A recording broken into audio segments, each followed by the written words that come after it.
Main గా చూసుకుంటే తెలంగాణలో కేసుల సంఖ్య తగ్గుముఖం పడుతున్నాయి. దానికి సంబంధించి అనేక అనుమానాలు అయితే వెలువెత్తుతున్నారు. మెయిన్ ఇంకొక అంశం మనం చూసుకుంటే ప్లాస్మా థెరపీ. ఇప్పటి వరకు మనం దీనికి ఆల్టర్నేట్ అనుకున్నాం, కరోనా వైరస్ కి ట్రీట్మెంట్ గా ఆల్టర్నేట్ గా ఉన్నది కేవలం ప్లాస్మా థెరపీ అని చెప్పి అనుకున్నాం. కానీ దానికి సంబంధించి కూడా అనుమానాలు వస్తున్నాయి. కేంద్రం దాన్ని చేయొద్దని చెప్పి సూచనలు చేయడం జరిగింది. మరి దాని గురించి మనం ప్రస్తావిద్దాం. ఈ రోజు మనతో పాటు డిబేట్ లో పార్టిసిపేట్ చేస్తున్నారు డాక్టర్ వెంకటేశ్వర రెడ్డి గారు, రిటైర్డ్ గాంధీ హాస్పిటల్ సూపరింటెండెంట్. అదేవిధంగా డాక్టర్ ఆర్ ఫన్ కుమార్ గారు ఉన్నారు, ఫణికృష్ణ గారు, డైరెక్టర్ ఫెస్ హాస్పిటల్ నుంచి. నమస్తే అండి, good morning, welcome to the show. First గా వెంకటేశ్వర రెడ్డి గారు, గత వారం రోజుల నుంచి చూసుకుంటే కనుక తెలంగాణలో కరోనా పాజిటివ్ కేసుల సంఖ్య తగ్గుతూ ఉంది. సో దీనికి సంబంధించి అనేక అనుమానాలు కూడా వెల్లువెత్తుతున్నారు, ప్రజలు కావచ్చు, లేదంటే ప్రతిపక్షాల వాళ్ళు కావచ్చు, ఎవరైనా. సో గవర్నమెంట్ చెప్తుంది ఏంటంటే, మేము ఏమాత్రం టెస్టర్ సంఖ్య తగ్గించడం లేదు, కానీ కరోనా పాజిటివ్ కేసుల సంఖ్య తగ్గుతోంది, టెస్టర్ సంఖ్య అదే విధంగా ఉంది, దాచడం లేదు అంటున్నారు. మనం ఏ విధంగా చూసుకోవచ్చు అంటారు? అంటే దీంట్లో డౌట్ పడాల్సింది ఏం లేదమ్మా, తగ్గుముఖం పట్టింది. అంటే ఏమిటంటే టెస్ట్ అనేది నంబర్స్ ఏమి తగ్గవు, రోజు రోజుకి వాళ్ళు ప్రొక్యూర్మెంట్ ఎక్కువ అవుతుంది, ఎక్కువనే చేస్తారు కానీ తక్కువ చేస్తారని అనుకోవాల్సిన అక్కర్లేదు. సో తగ్గుముఖం పట్టినట్టే అనుకోవాలి. దాంట్లో దాచేందుకు ఏముంది, బికాస్ మళ్ళీ ఈ రోజు దాచినా రేపు పొద్దున ఎక్కువ అయిపోతాయి కదా, ఎలా దాస్తారు, దాచేది వీలు కాదు. సో టెస్ట్లు అదే లెవెల్లో చేస్తున్నారు, టెస్ట్ సెంటర్స్ ఎక్కువైనాయి, వాళ్ళు దాచేందుకు ఏం లేదని చెప్పటం. ఓకే, ఫణికృష్ణ గారు, నిజంగానే తెలంగాణ కరోనా ఫ్రీ రాష్ట్రంగా కొద్ది రోజుల్లో, అంటే మరికొన్ని రోజుల్లోనే అయ్యే అవకాశం ఉందనుకోవచ్చా ఈ ఫిగర్ చూసుకుంటుంది? ఒకటండి, మన జనరలీ చాలా ఈ ఆపోజిషన్ వాళ్ళు అండ్ న్యూస్లో ఈ మన తక్కువ కేసెస్ వచ్చేది టెస్ట్ తక్కువ చేయడం వల్ల అని ఒక అపవాదం వస్తుంది. ఒక సిటీ ఏంటంటే ఒక ఎపిడమిక్ అంటే మనకి ర్యాపిడ్గా ఇన్ఫెక్షన్ స్ప్రెడ్ అయ్యి వేల కేసెస్ వస్తున్న టైంలో the general principal is symptomatic వాళ్ళని టెస్ట్ చేసి ట్రీట్ చేయడం బెటర్ అనమాట. అసిమ్టమాటిక్ అంటే సిమ్టమ్స్ లేని జనరల్ పాపులేషన్లో వేల స్క్రీనింగ్ చేయడం ఒకటి, దాని కాస్ట్ ఎఫెక్టివ్ కాదు మనలాంటి థర్డ్ వరల్డ్ కంట్రీలో. అండ్ దానివల్ల మనము ఇప్పుడు we are already in complete lockdown and only symptomatic వాళ్ళని ఐసోలేట్ చేస్తున్నాం. సో ఏదో చాలా ఎక్కువ టెస్టింగ్ చేస్తే మనము ఇంకా కొత్తగా అనుకొని ఇంకా ఫర్దర్ ఆపుతాం అనేది ఇట్స్ నాట్ లాజిస్టిక్లీ ఫీజిబుల్ కాదనమాట. సో సిమ్టమాటిక్ వాళ్ళని టెస్ట్ చేసి ఐసోలేట్ చేయడం మంచి ఫిలాసఫీ. సో కొన్ని రోజుల్లోనే తెలంగాణ రాష్ట్రం కరోనా ఫ్రీగా మారుతుందని చెప్పి రాష్ట్ర ప్రభుత్వం ఆశాభావం వ్యక్తం చేస్తుంది. ఆ విధంగానే అనుకోవచ్చా తెలంగాణ రాష్ట్రం కరోనా ఫ్రీగా? అంటే ఇప్పటివరకు ఈ కరోనా స్ప్రెడ్ది మనకి ఇంకా క్లారిటీ లేదండి. ఒకటి మనకు తెలిసిందంటే ఈజీలీ ట్రాన్స్మిసిబుల్. R0 అంటే ఒక వైరస్ ఒక పర్సన్కి ఇన్ఫెక్షన్ వచ్చినాక అది ఎంతమందికి స్ప్రెడ్ అవుద్ది, అది నార్మలీ 1.4 ఉంటుంది, కరోనాలో చాలా ఎక్కువ, అది 5.7 ఉంది.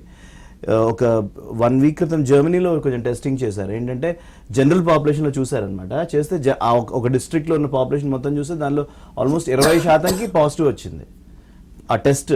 సో సిమ్టమ్స్ వచ్చిన వాళ్ళు చాలా, మన ఇండియాలో టెస్ట్ పాజిటివ్ వచ్చిన వాళ్ళు కూడా 80% సిమ్టమ్స్ లేవు. సో మన జనరల్ పాపులేషన్లో మనం అనుకున్న దానికన్నా చాలా ఎక్కువ కరోనా ఉండుండొచ్చు. But over period of time మనకి ఈ హర్డ్ ఇమ్యూనిటీ అంటాం. హర్డ్ ఇమ్యూనిటీ అంటే పాపులేషన్ అందరికీ ఇమ్యూనిటీ వచ్చి యాంటీబాడీస్ డెవలప్ అయ్యి డెఫినెట్లీ తగ్గుముఖం పడుతుంది. అండ్ పర్సే మనకి ఫ్లూ వైరస్, ఈ ఫ్లూ ఇన్ఫెక్షన్స్, కరోనా ఎంతైనా అది ఫ్లూ ఒక టైప్ ఫ్లూ మనకి వెస్టర్న్ కంట్రీస్ టెంపరేట్ జోన్స్ అంటే కొంచెం పైన ఈక్వేటర్కి పైన ఉన్న కంట్రీస్లోనే ఎక్కువ ప్రాబ్లం. మన ఇండియాలో ఎప్పటి నుంచి మనకి ఫ్లూ పెద్ద ప్రాబ్లం కాదు, మనకి డయేరియా, మలేరియా ఇలాంటివి మెయిన్ ప్రాబ్లమ్స్ అనమాట. సో నేను అనుకోవటం పర్సే కరోనా వైరస్ ఇండియాలో మనకి వాళ్ళకి సేమ్ టైంలో స్టార్ట్ అయింది. అమెరికాకి ఇండియాకి అరౌండ్ జాన్ ఫస్ట్ వీక్లో స్టార్ట్ అయింది. మన ఇండియాలో తక్కువే ఉంది అండ్ తగ్గుముఖం కూడా పడుతుంది. But over period of time మరీ కేసెస్ జీరో అయిపోవు, టైం పడుతుంది, దానికి 0 కేసెస్ అంటే టైం పడుతుంది. ఓకే, కరోనా ఫ్రీగా అవ్వడానికి తెలంగాణ రాష్ట్రం ఇంకాస్త టైం అయితే పడుతుంది అంటున్నారు. ఓకే, వెంకటేశ్వర రెడ్డి గారు, ఇక్కడ ఇంకొక డౌట్ ఏంటంటే, మనం టెస్టులు చేస్తున్నాము, ఎవరైతే మనకి పాజిటివ్ అంటే లక్షణాలతో ఉన్న వారికి మనం టెస్టులు చేస్తున్నాం, మనకి పాజిటివ్ అని వస్తే కనుక ట్రీట్మెంట్ చేస్తున్నాం, నెగిటివ్ అని వస్తే కనుక ఇంటికి పంపిస్తున్నాం. కాకపోతే ఇక్కడ మనకి సమస్యల్లా లక్షణాలు లేకుండా ఉండేవారు, వీరి ద్వారా స్ప్రెడ్ అవుతుంది. సో వీరిని ఎలా కనుక్కోవడం, వీరి ద్వారా స్ప్రెడ్ అవ్వకుండా ఉండాలంటే ఏం చేయాలి, కట్టడి చేయడం ఎలా? అదేనమ్మా, ఇప్పుడే తను చెప్పినట్టు టెస్ట్ చేయటం అనేది అందరికీ చేయటం అనేది సాధ్యం కాదు కాబట్టి ఉన్న ఇబ్బందులు ఇవి. సో లాజిస్టిక్స్ అన్నారు కదా తను, అంటే ఏమిటంటే మన దగ్గర ఉన్న ఫెసిలిటీస్ అనుకోండి, కిట్స్ అనుకోండి, కిట్స్కి ప్రపంచంలోని అన్ని దేశాల వైపు నుంచి డిమాండ్ ఉంటుంది, అందరూ మాకు కావాలి అంటుంటారు. సో ఇవన్నీ మనం ఎన్ని ప్రొక్యూర్ చేయగలము, ఎన్ని టెస్టులు చేయగలము అనే దాన్ని బట్టి ఉంటుంది. టెస్టులు ఎంతగా చేస్తే అన్ని పాజిటివ్స్ వస్తాయి. అదొకటిను లక్షణాలు అందరికీ రాకపోవచ్చు, యాజ్ ఈ సెడ్ ఇమ్యూనిటీ లెవెల్స్ని బట్టి. సో అందుకని అయితే మీరు అనేది ఏమిటంటే ఈ ఆల్రెడీ ఏ లక్షణాలు ఇమ్యూనిటీ పవర్ లేకుండా ఎక్కువగా ఉన్న వాళ్ళ లక్షణాలు బయటపడడం లేదు. బయటపడటం లేదు. పాజిటివ్ ఉంటే Yeah. ఇమ్యూనిటీ పవర్ తక్కువగా ఉన్న వాళ్ళకి ఇది స్ప్రెడ్ అయ్యే అవకాశం ఉంటుంది. అందుకని వీటన్నిటిని ఎన్ని టెస్టులు చేయగలము, ఎంతమందిని గుర్తుపట్టగలము, ఎంతమందిని ఐసోలేట్ చేయగలము అనే దాని మీద స్ప్రెడ్ అనేది ఉంటుంది అనుకోవటం. ఎస్ ఫణకృష్ణ గారు మీరేమంటారు? అందరికి టెస్టులు చేయడం కుదరదు అనేది మీరు చెప్తున్న మాట. సో ఎవరికైతే పాజిటివ్ ఉన్నట్టుగా మన లక్షణాలు బయటకు వస్తున్నాయో దాని తీవ్రతని బట్టి మనం టెస్టులు చేయడం జరుగుతుంది. ఇమ్యూనిటీ పవర్ ఎక్కువగా ఉన్న వారికి లక్షణాలు బయట పడడం లేదు చాలా వరకు, యూత్ లో కావచ్చు, లేదంటే ఇమ్యూనిటీ పవర్ ఎక్కువగా ఉన్న వాళ్ళకి. సో వారు ఆల్రెడీ కరోనాను స్ప్రెడ్ చేస్తూ ఉండొచ్చు, ఎవరైతే ఇమ్యూనిటీ పవర్ తక్కువగా ఉందో వాళ్ళకి అటాక్ అవుతూ ఉండొచ్చు. సో అదే ఇది మనం ఇప్పుడు మాట్లాడుతుంది కేసెస్ గురించి అండి. కేసెస్ స్ప్రెడ్ కన్నా ఇన్ఫెక్షన్ స్ప్రెడ్ చాలా ఎక్కువ ఉండొచ్చు. ఆల్మోస్ట్ మనకి ఇండియాలో COVID-19 పాజిటివ్ వచ్చిన వాళ్ళలోనే ఇప్పుడు 20,000 25,000 పేషెంట్స్ లోనే 80% ఏమీ సిమ్టమ్స్ లేవు. వాళ్ళు ఏదో కాంటాక్ట్ హిస్టరీ ఎవరో పాజిటివ్ ఉన్నారు కాబట్టి సిమ్టమ్స్ వచ్చాయి. సో మీరు అన్నట్టు ఈ బేస్ చాలా పెద్దది ఉంటుంది.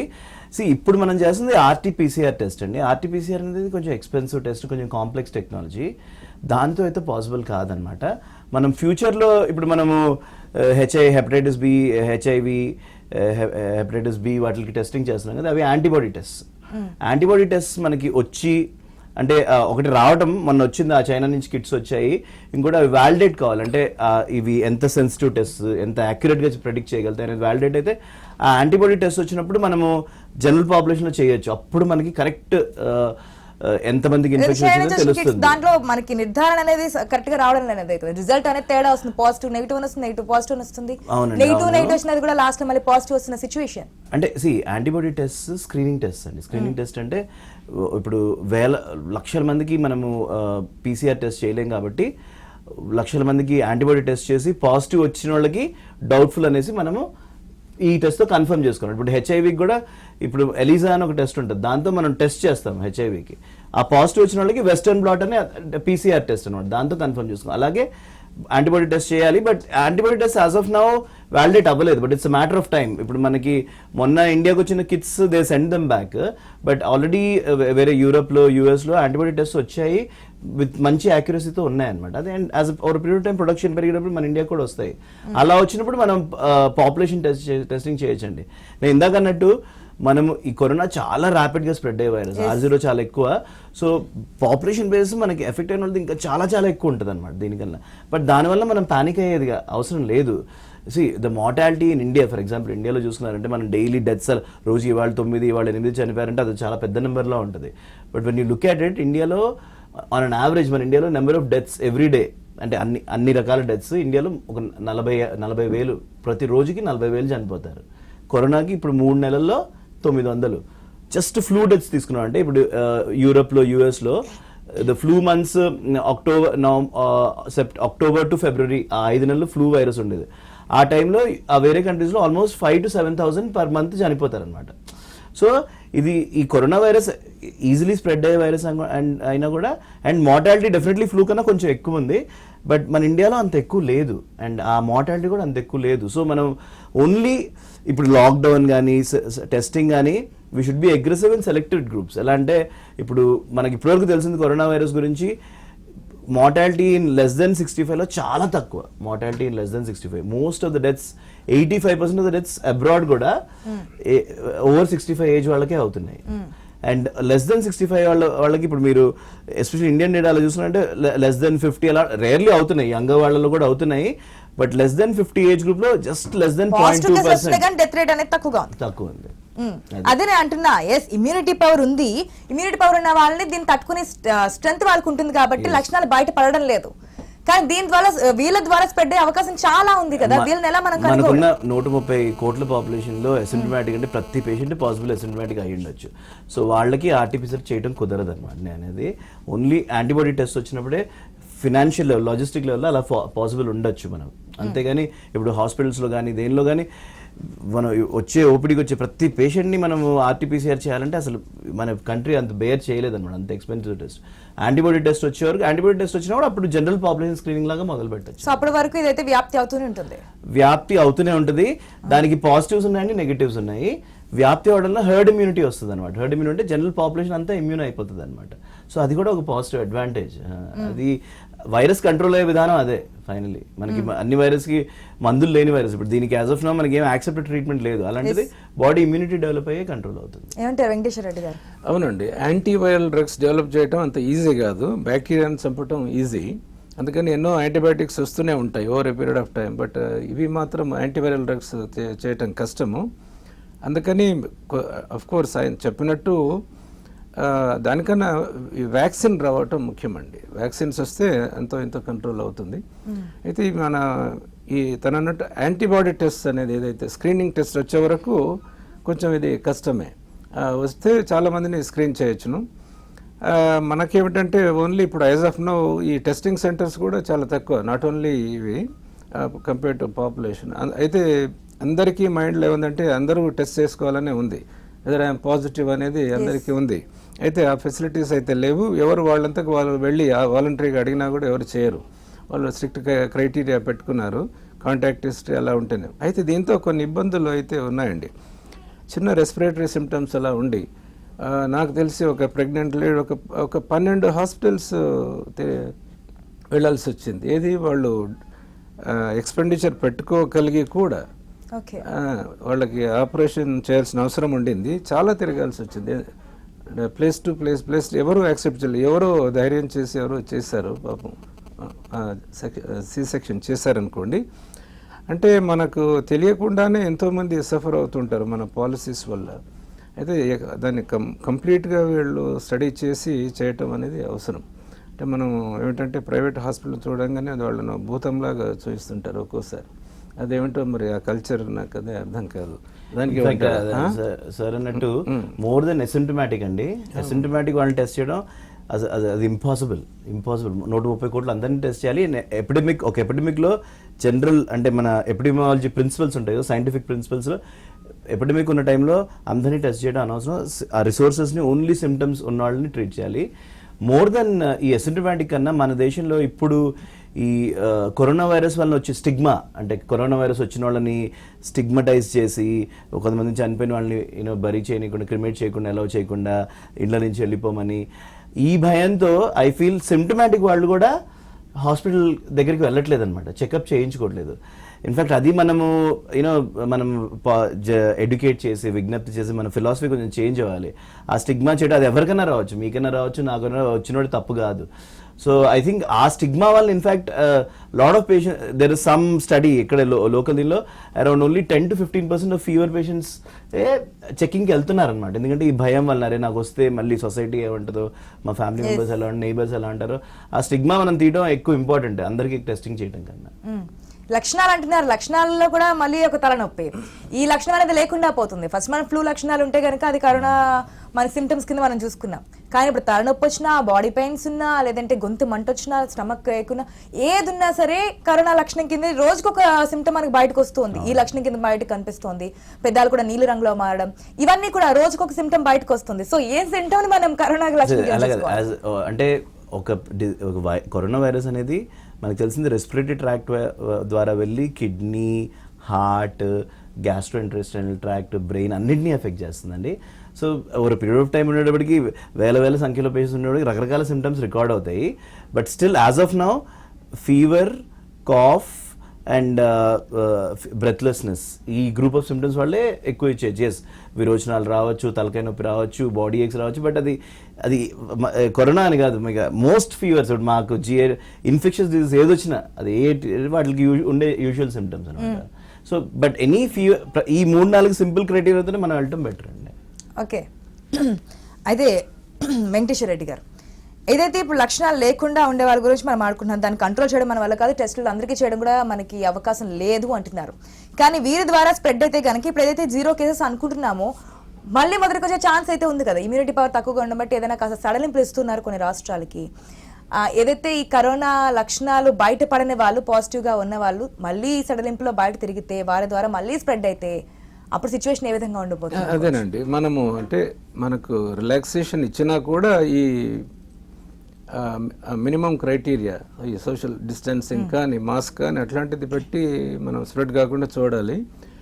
ఈ టెస్టింగ్ కూడా మనము అంటే within the resources we should go on expanding అండి, ఎక్కువ చేస్తూ పోవాల్సిందే.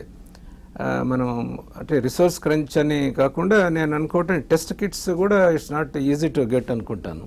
ఎందుకంటే it's there is demand from all over the world. So మనం అవి తయారు చేసే కెపబిలిటీ మనకు ఉందని లేదు. అయితే దీంట్లోనే మనము ఈ లాంగ్ టర్మ్లో ఇప్పుడు ఈరోజు కరోనా, రేపు something else may come. So మనం ఏంటి రీసెర్చ్ ఫెసిలిటీస్ ఏమున్నాయి, ఏం చేస్తున్నాము, హెల్త్ బడ్జెట్ లేఅవుట్స్ ఏమిటి, దానికి ఏమైనా ఇంపార్టెన్స్ ఇస్తున్నామా అంటే ఇదంతా ఎట్లా ఉంటుందంటేనండి, సొసైటీలో మనము ఏమి అడిగితే గవర్నమెంట్ నుంచి అవే వస్తాయి, అది మనం గమనించాలి. మీరు హెల్త్కి మన ప్రజల్లో అవేర్నెస్ లేక పర్వాలేదు, health is no issue, other issues are very important అన్నప్పుడు దృష్టి అటే వెళ్తుంది, అది మనం గమనించాలి. బడ్జెట్స్లో ఏమాత్రము మనకు సరిపోయినంత పెడుతున్నట్టు అనిపించదండి ఎక్కడైనా కూడా, ఫ్యామిలీ బడ్జెట్ అయినా. అయితే అందుకని ఇన్సూరెన్స్ సిస్టమ్స్ ఇవన్నీ రావాలి. అంటే హెల్త్ మీద స్పెండ్ చేయడం అదో తప్పులాగా మనము ప్రతి స్పీచ్లో వింటుంటాం, అదేమిటో గమ్మత్తైన విషయం. కానీ ఇప్పుడైతే ఆ విధానాన్ని మార్చుకుంటున్నారు గవర్నమెంట్ కూడా, హెల్త్ కి ఎక్కువ ఇంపార్టెన్స్ ఇస్తున్నారు, దానికి సంబంధించిన బడ్జెట్ ని కూడా ఎక్కువ కేటాయించడానికి ప్లాన్స్ అయితే చేస్తున్నారు. అయితే ఇక్కడ ఇంకొక తలనొప్పి ఏమొచ్చిందంటే, ఇంకొక ప్రాబ్లం ప్రజలకి అంతుపట్టంది, రోజుకు ఒక విధానం మనకు బయటకు వస్తుంది. ఇప్పటివరకు ప్లాస్మా ట్రీట్మెంట్ అనేది మనకు ఆల్టర్నేట్ ట్రీట్మెంట్ కింద అనుకున్నాం. ఏదైతే కరోనా పాజిటివ్ వచ్చి ట్రీట్మెంట్తో రికవరీ అయ్యి డిశ్చార్జ్ అయిన పేషెంట్ యొక్క ప్లాస్మా తీసుకొని ఆల్రెడీ బాధపడుతున్న పేషెంట్ కంటే కరోనా వచ్చి పాజిటివ్తో బాధపడుతున్న వ్యక్తికి ఇస్తే కనుక మనం బయటపడచ్చు, ఆ వ్యక్తి కూడా పాజిటివ్ రాకుండా బయటపడచ్చు అని చెప్పేసి. కానీ ఇప్పుడు దాని గురించి కూడా నెగిటివ్ వస్తుంది. కేంద్రం దీని గురించి ఎటువంటి నిర్ధారణ కాలేదు, ఇంకా మనకి టెస్టింగ్ స్టేజ్లోనే ఉంది. అది నెగిటివ్ కాదండి, ఏమంటే దీంట్లోనండి ఇప్పుడు బేసిక్ ఇమ్యూనాలజీ చూస్తే అది వద్దు అనేమి ఉండదు. అయితే ఎంత ఎఫెక్టివ్గా ఉందనేది ఈ పర్టికులర్ డిసీజ్లో అనేది నిర్ధారణ వరకు వైడ్ స్ప్రెడ్ యూజ్ కుదరదు, ఓన్లీ రీసెర్చ్ కండిషన్స్లోనే వాడండి అని. అంటే ఏముంది దాంట్లో, మనం ఇప్పుడు ట్రీట్ చేస్తున్నది టీచింగ్ హాస్పిటల్స్లోనే. ఇప్పుడు గాంధీ హాస్పిటల్ ఉంటే వాళ్ళు ఇవ్వద్దు అనేది ఏముండదండి.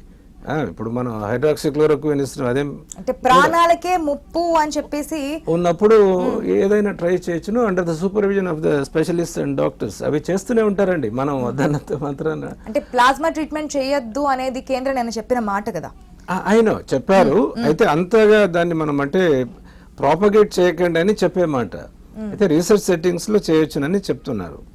అంటే ఏంటి అలాగే అంటే హెల్త్ ఏజెన్సీ ఎప్పుడన్నా ఒక హెల్త్ ఏజెన్సీ యూజ్ చేసేది కేస్ టు కేస్ యూజ్ చేసేది వేరే, ఒక యుఎస్ఎఫ్డిఏ కానీ ఐసిఎంఆర్ కానీ ఒక ట్రీట్మెంట్ అప్రూవ్డ్ అని చెప్పడం వాళ్ళ మన క్యాజువల్గా అలా చెప్పలేరనమాట.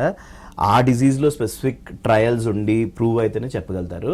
ప్లాస్మా థెరపీ ఇట్స్ నాట్ కొత్త థెరపీ కాదు, ఇట్స్ ఆల్మోస్ట్ 70-80 years అన్నిటికన్నా పాత థెరపీ అనమాట. It's reasonably safe. మనం ప్లాస్మా మెడికల్లో ఏ ఫీల్డ్లో అన్నా, గ్యాస్ట్రెంట్రాలజీ కానీ ఐసీయూలో సంవత్సరాలుగా యూస్ చేస్తున్నాం. ఒకళ్ళ ప్లాస్మా తీసి ఇంకోళ్ళకంటే బ్లడ్ క్లాటింగ్ వాళ్ళు కానివ్వండి అలాంటిది. సో ప్లాస్మా ఒకళ్ళ నుంచి ఒకళ్ళు ఇవ్వడం yes rarely side effects reactions అలాంటివి ఉండొచ్చు. ప్లాస్మా ఇవ్వడం సేఫ్ డెఫినెట్లీ. మనకి ఇప్పుడు యాజ్ ఆఫ్ నౌ మన ఈ కరోనా వైరస్లో వేరే ట్రీట్మెంట్స్ ఏది ఎఫెక్టివ్ లేనప్పుడు సిక్ అవుతున్న పేషెంట్స్లో హోప్లెస్ సిచ్యువేషన్ ఉన్నప్పుడు ఉన్న option plasma therapy. Plasma therapy ఇది సేఫ్ థెరపీ. అంటే ఇది కొత్త ట్రీట్మెంట్ కాదు, అది జనరల్ ఒకళ్ళ నుంచి ఇన్ఫెక్షన్ వచ్చి ఒక 2 వారాలు క్లియర్ అయ్యి యాంటీబాడీ లెవెల్స్ హై ఉన్న ఎవరిది తీసుకోలేము. మన ఇన్ఫెక్షన్ వచ్చి క్లియర్ అయిన వాళ్ళల్లో యాంటీబాడీ టైటర్స్ హై ఉండి వాళ్ళల్లో డెఫినెట్గా కరోనా వైరస్ యాక్టివ్ ఇన్ఫెక్షన్ ఇప్పుడు లేదు అని చేసి ఆ ప్లాస్మా తీసి ఇవ్వడం అనమాట.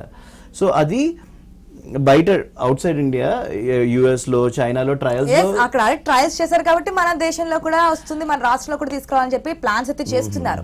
కానీ నిన్న కేంద్రం చెప్పిన దాన్ని బట్టి చూస్తే ప్రాణాలకే ముప్పు. ప్లాస్మా థెరపీ కాదు, ఏ థెరపీకి కూడా ఇంకా అనుమతి ఇవ్వలేదు కరోనా ట్రీట్మెంట్ సంబంధించి అని వాళ్ళు. అంటే దీని గురించి ఫర్దర్ ట్రయల్స్ అవ్వాలి అన్నారు కానీ ఇవ్వకూడదు. అనుమతి సమస్య safe treatment, already proven safe treatment అండి. కరోనాలో ఎంత డోస్ ఇవ్వాలి, ఎంత మందికి ఇవ్వాలి, సేఫ్ ఎఫెక్టివ్ అలా అనమాట. సో అలాంటిది ఏదైనా గవర్నమెంట్ ఏజెన్సీ ఏదైనా సైంటిఫిక్ డేటా కమ్యూనిటీలో డేటా ఇవ్వాలంటే హై క్వాలిటీ క్లినికల్ ట్రయల్స్ ఉండాలన్నమాట. బట్ డెఫినెట్లీ ఇప్పుడు వేర్ పేషెంట్స్ సిక్ అవుతూ అలాంటి అవుతున్న వాళ్ళు హై రిస్క్ పాపులేషన్స్ అంటే ఈ elderly patients, respiratory cardiac problems ఉన్న వాళ్ళు, కరోనా వచ్చాక చనిపోయే రిస్క్ ఎక్కువ ఉన్న వాళ్ళకి plasma treatment is an acceptable treatment. అది ఇండివిజువల్ కేస్ బేస్లో గవర్నమెంట్ హెల్త్ ఆర్గనైజేషన్స్ డెఫినెట్లీ వాళ్ళు ఏదన్నా అలా చెప్పలేరు, వాళ్ళు మంచి ఎవిడెన్స్ ఉన్నప్పుడే చెప్తారు. సో నిన్న గవర్నమెంట్ స్టేట్మెంట్ కూడా further trials need to be conducted అని చెప్పారు అనమాట. అండ్ సైడ్ ఎఫెక్ట్స్ లేని మంది అంటూ ప్రపంచంలో లేదు. ఎఫెక్ట్ లేని మంది, ఎఫెక్ట్ ఉంటే దానికి సైడ్ ఎఫెక్ట్ ఉంటుంది. సో ప్లాస్మా థెరపీకి కూడా ఏదో రియాక్షన్ అలాంటివి ఉంటాయి అనమాట side effects. But it's way of passive immunity. ఇది ఎప్పటి నుంచో ఉన్నది. ఒక చెప్పాను కదా 70-80 years నుంచి తీసుకుంటాం. అంటే బాడీ మనం తయారు చేసే యాంటీబాడీస్ లేకుండా ఇంకోళ్ళకి వచ్చిన యాంటీబాడీస్ మనం యూజ్ చేసుకుంటాం అనమాట. అండ్ యూస్ ఉంది, ఇప్పటికి కూడా డెఫినెట్లీ సిక్ పేషెంట్స్లో యూజ్ అవుతుంది, యూజ్ చేయొచ్చు. But government as a regulation ఇప్పుడు యూజ్ చేయొచ్చు అంటే ఎంత డోస్ యూజ్ చేయాలి, ఎవరి నుంచి సెలెక్ట్ చేసుకోవాలి, అవన్నీ ఇంకా క్రైటీరియా సెట్ కాలేదన్నమాట. సో ఐసీఎంఆర్ వాళ్ళు ఏమన్నారంటే under the setting of a trial మీరు చూసుకున్నారంటే ఏ ట్రీట్మెంట్ అన్నా, ఇప్పుడు హైడ్రాక్సిక్లోరోక్విన్ కానీ, రెమ్సిడివిర్ కానీ, ఏదన్నా ఇప్పుడు government recommendations, health organization recommendations ఎప్పుడు ఇంకా క్లియర్ కట్ ఎవిడెన్స్ రాలేదు, అది ట్రయల్లో ప్రూవ్ అవ్వాలనే చెప్తుంటారు. బట్ సేఫ్ ట్రీట్మెంట్స్ మనం యూజ్ చేస్తున్నాం అనమాట. It's being used and it is an acceptable treatment plasma therapy. Okay, దానివల్ల ఇబ్బంది ఏం లేదు. దేంట్లో ఏమంటే జనరల్ పబ్లిక్ ఇదంతా తెలిస్తే ఉంటే నేను ఆల్రెడీ పాజిటివ్ ఉన్నా, నాకు ప్లాస్మా థెరపీ ఇవ్వని అడిగే అవకాశం కూడా ఉంది. ఇట్లాంటివి అవుతా ఉంటాయి. ఏమండి ప్లాస్మా పనిచేస్తుందంటే మాకెందుకు ఇవ్వరు అంటుంటారు. సో దానికోసమని ఈ గైడ్ లైన్స్ అవి వస్తాయి. సో ఒక డాక్టర్ గారు డెసిషన్ తీసుకోవచ్చండి, ఈ పర్టికులర్ పేషెంట్ బెనిఫిట్ అవుతాడు అన్నప్పుడు డెఫినెట్ గా ఇస్తుంటారు. మేము అంటే చాలా కేసెస్ లో ఈ frozen plasmas for a different purpose ఇస్తూనే ఉంటారు. ఇట్స్ నాట్ ఎ డేంజరస్, ఇది ఏం కాదు అది. అయితే ఏమిటి, సపోజ్ మీరు చూస్తుంటారు బ్లడ్ క్లాటింగ్ డిజార్డర్స్ వస్తుంటాయి కామన్గా. మీరు ఇదేమిటంటే మనకి ఇప్పుడు ఏమిటి మన యాంటీ స్నేక్ వీనం అని అంటుంటాం కదా, ఏమిటి గుర్రాల్లో వాటికి విచ్చేస్తుంటారు అర్హ్యూమన్. సో స్నేక్ వీనం ఇంజెక్ట్ చేసి దానికి వచ్చిన యాంటీబాడీస్ సపరేట్ చేసి ఫ్యాక్టరీలో తయారు చేసి రెడీ టు యూస్ సిచ్యువేషన్లో ఉంటాయి. అదే యాంటీ స్నేక్ వీనం అంటే. సో ఈ ఇమ్యూనాలజీ అదంతా ఉంది. అయితే ఈ పర్టికులర్ దానికి ఇంకా ఎంత యూటిలిటీ ఉందని తెలియదు కాబట్టి దాన్ని అంటే జాగ్రత్తగా వాడండి అండర్ దిస్ రీసెర్చ్ కండిషన్స్ అని చెప్తా ఉన్నారు. ఇంతకు ముందు వచ్చిన సార్స్ ఎపిడమిక్ అని ఉంటారు. సార్స్ ఎపిడమిక్ లో and all plasma therapy use చేశారు, సక్సెస్ఫుల్ అయ్యింది. It is an effective therapy. వేరే ఎఫెక్టివ్ లేని వాళ్ళకి మందులు మంచిగా ఉంటే పర్లేదు, వేరే ఎఫెక్టివ్ మందులు లేని వాళ్ళకి ఎస్పెషల్లీ వైరసెస్, యూజువలీ బ్యాక్టీరియాకి మంచి మందులు ఉంటాయి అనమాట, వైరసెస్కి మంచి మందులు అంత రావు. అలాంటి వాటిలో ఇట్స్ ప్రోవెన్ థెరపీ. సార్స్లో మనకి కరోనాలో ఎఫెక్టివ్ ఉంది అంటే ఇట్స్ ఇంకోటి మనం అనుకోవడం plasma therapy is not like magic bullet, అంటే ఇచ్చిన వాళ్ళు అందరూ బతికిపోతారు అని కదా. ఇది హెల్ప్లెస్ సిచ్యువేషన్స్లో సిక్ అవుతున్న వాళ్ళు ఇదొక ఆప్షన్ అనమాట. ఇది వేరే వాటిలో ఆల్రెడీ ప్రూవ్ అయింది. సార్స్ వైరస్లో, ఎబోలాలో అంత సక్సెస్ కాలేదు ఇది ట్రీట్మెంట్. కరోనాలో కొంచెం సక్సెస్ అవుతుందని ఉంది. అండ్ విత్ టైమ్ అది డెఫినెట్లీ ఒక రోల్ వస్తుందండి. అంటే మనకి క్లియర్ కట్ ఒక మేబీ ఇంకో 2 నెలల్లో ఓకే 100 మందికి ఇస్తే దానిలో 50 మందే రెస్పాండ్ అయ్యారా, ఎంత రెస్పాండ్ అయ్యారు, ఆ పర్సంటేజెస్ అన్ని ఎగ్జాక్ట్ సైంటిఫిక్ డేటా వచ్చినప్పుడు అప్పుడు గవర్నమెంట్, ఐసీఎంఆర్, యూఎస్ఎఫ్డిఏ లాంటి ఆర్గనైజేషన్స్ క్లియర్ కట్ రికమెండేషన్ ఇవ్వచ్చు అనమాట. As of now individual case to case basis మీద plasma therapy is one more option